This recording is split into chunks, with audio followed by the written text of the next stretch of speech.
64 योगिनी की साधना करने के बाद बहुत सारे लोग हमारे गांव में बोलते हैं, तू हैदराबाद में रहता है, तेरा घर हैदराबाद में है, या बोधन में क्या कर रहा है। मैंने पहले क्या किया कि मेरे आने वाले पीढ़ी को मैं शार्दुल को भी बोलता हूँ कि हम हमारे घर की जायदाद नहीं बेचेंगे, हमारे शेख है। आप अगर कोई यहाँ आते हैं तो देखा होगा, बोधन में मैंने घर बांधा है, मेरा पुराना 7 पीढ़ियों का घर जो गिर जाने वाला था उसको बांधा और बोला है शार्दुल को कि आगे यही रहेगा, तो जब तक रहेगा तेरे बच्चों को भी तो यही समझा देना कि रहना है। हमारी पीढ़ी और हमारे कुलदेवत की पूजा जब तक होगी, हमारे को अन्न दान इसकी किस्में और यश कीर्ति की कमी नहीं पड़ेगी। और आपके सामने मैं बैठा हूँ, जिसके जीवन में यह 64 योगिनी साधना है, उसको किसी प्रकार की कमी नहीं होगी और योगिनियाँ तुम्हारा साथ देते रहेगी। मैं नौकरी छोड़ा तो आगे कैसा होना समझा, लेकिन उसी गांव में मैंने गणेश जी का मंदिर बनाया और मैंने जैसी 64 योगिनी की साधना की। मैं कभी भी कहीं जाता था, अब नौकरी तो नहीं थी, कभी ऐसा लगता था कि घर में लोग खाना खाने के लिए आ जाते थे, अब आगे कैसा करें, खाना खाने के लिए क्या करें। कोई भी आदमी आता था, गुरुजी आज हम ऐसा चाहते हैं कि आपके घर में आज हम अन्नदान करें या हम अन्नदान के लिए दें। बस ऐसा जो जीवन चलते गया, आज इतना बड़ा आश्रम, रोज 200 लोग खाना खाते हैं, चलता रहा, चल रहा है, आगे भी चलेगा, आगे भी किसी प्रकार की कम नहीं पड़ेगी, क्योंकि योगिनियाँ मेरे पीछे रहकर वो कार्य करवाती है। मुझे जब भी कुछ कमी पड़ती है वो आगे किसी रूप में खड़ी हो जाती है। और मेरा आज अगर आप जानो तो आप कोई भी अगर मेरा बैंक अकाउंट चेक कर सकते हैं, मेरे बैंक अकाउंट में 1-2 लाख रुपए से ज़्यादा है तो आप चेक कर लो। आज मैं आश्रम में नया shade, last time Guru Purnima में लोग कम पड़े थे, वर्षा में इधर उधर घूम रहे थे, तब से चिंता हो गई थी कि आगे कैसा करूं। इस बार भी लोग ज़्यादा आएंगे, उत्तर प्रदेश से भी लोग आएंगे, बिहार अगर सब तरफ जा रहा हूं तो कैसा करूं। तो सिर्फ 20 दिन के पीछे मैंने निर्णय लिया कि इस बार एक बड़ा शेड जिसमें 10,000 लोग बैठ सकते हैं और इन लोगों को रहने के लिए कोई असुविधा न हो, बांध देंगे। एक सिर्फ आज 20 दिन हुए और गुरु पूर्णिमा तक उसको बनना है। 3 करोड़ का शेड बन रहा है और एक पैसा मेरे पास नहीं, एक भी पैसा मेरे पास नहीं, काम तो चल रहा है।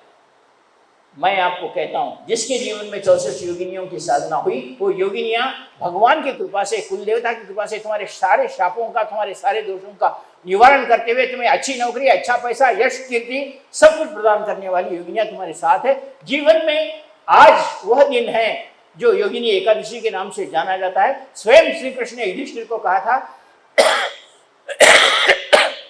युधिष्ठिर कहते थे कि प्रभु आपके रहने के बाद भी मेरा हस्तिनापुर चला गया और हम वनवास अनुभव करें, ये वनवास में हम कैसा जिएंगे। तो श्री कृष्ण ने कहा तुम इस साधना को करो। और क्या आपने देखा है वनवास में कभी हमारे को वनवास हुआ है, खाना नहीं मिला, ऐसा कभी पांडव रोते हुए नजर आए आपको? कभी कहा है कि हमें खाना नहीं मिला? और उनको उस वनवास में भी खाना मिला और उसी योगिनियों ने कृष्ण उनके सारथी बनकर युद्ध को जिताकर उनको हस्तिनापुर का राज्य दिलवाए। यह वो साधना है। आप कभी जानते हैं कि जब जिस दिन रामचंद्र जी सीता माता को गर्भवती के रूप में जंगल में छोड़ के आने को लक्ष्मण को कह दिए और लक्ष्मण लेकर आ गए, तो ऐसी क्या स्थिति थी कि माता सीता को वाल्मीकि मिले और वाल्मीकि आश्रम ले? इसके पीछे कौन सा रहस्य था? क्योंकि उनके पीछे योगिनियों का है। जिसने 64 योगिनी साधना की, उसके जीवन में कोई ना कोई तुम्हें ऐसा सहारा जरूर मिलता है कि तुम आगे बढ़ते हो। मैंने यही बात आपको एक बार इससे पहले भी मैंने आपको बताई थी। मैं जब साधनारत था, तेरे हैदराबाद से श्रीशैलम कितना दूर है? मैं बोला गुरु यही कोई 200 किलोमीटर है, 200-250 किलोमीटर है और पूरा जंगल है, वहाँ का बस का टिकट कितना है? मैं बोला 17 रुपये या 15 रुपये था, उस दिन 17 रुपये था। तो ऐसा कर 19 रुपये या 20 रुपये तेरे जेब में रख और तू जंगल को चला जा और ये साधना संपन्न करनी। पहले तो विचार में जाने को 17 रुपये रखेंगे, आने को पैसे 2 रुपये में कहाँ से आऊँगा? लेकिन गुरु जी की शर्त थी कि तुझे ये कहना है, तुझे 19 रुपये लेकर ही जाना है, मेरी बात सुन, तू साधना करना। अब गुरु जी ने कहा, मैं इसको बोला 19 रुपये जेब में रख गया। एक तो मन धड़क रहा था, आधे समय कैसा हूँ, साधना भी कर लिया तो आधे समय कैसा हूँ। वहाँ गया, साधना संपन्न की। अब 2 रुपये में तो खाना मिलने वाला नहीं, कहाँ हो। मैं साधना करके जब तक आया रात के 11 बज गए। सारे होटल बिटल बंद, कोई अन्न देने के लिए तैयार नहीं। यंग था तो भूख तो लगना वास्तविक था, भूख तो लगी थी। अब वहाँ रात में बस नहीं है और बस है तो पैसे नहीं है और 250 किलोमीटर जाना कैसे? वहाँ सो गया। एक वैसा ही बाहर चबूतरा था, पेड़ के नीचे चबूतरा था। भूख के कारण नींद नहीं आ रही थी और वहीं थोड़ी देर बैठा रहा, थोड़ी देर लेटा, थोड़ी देर उठा रहा। बाद में मुझे ऐसा लगा कि प्रभु आपने साधना के लिए तो भेजा, अब इतनी रात में भूख लग रही है, कोई पूछने वाला नहीं, कोई देने वाला नहीं, प्रभु मेरी क्या स्थिति है। और कहते हैं कि यहाँ भ्रमरांबिका शक्तिपीठ है और ज्योतिर्लिंग मल्लेश्वर के मल्लिकार्जुन के रूप में स्थित है।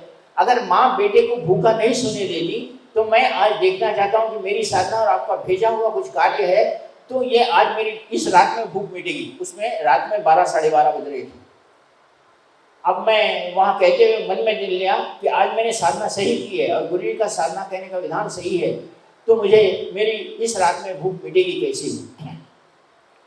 मैं जहाँ जिस झाड़ के नीचे चबूतरे पर सोया था, एक औरत लकड़ी पकड़ के धीमा धीमा आई और ये मेरी जगह है, चल उठ यहाँ से। बोली अरे यहाँ सोने भी नहीं देते। प्रभु मैं एक बात क्या पूछता रहा, खाना दो तो यहाँ सोने भी नहीं दे रही, ये औरत उठा दे रही। मैंने कहा नहीं, वहाँ सो जाके कल सुबह देखता हूँ। मैंने तुझे कहा ये मेरी जगह है, चल उठ। मैं उठा, खड़े रहा और जाने के लिए हुआ तो उसने देखा और कहा कहाँ जा रहा है। अब कहाँ जा रहा है, इस रात में कहाँ जा रहा है, कहीं ढूंढता हूँ सोने के लिए, कोई और चबूतरा मिल जाए। तो उसने कहा यहाँ बैठ गया मैं।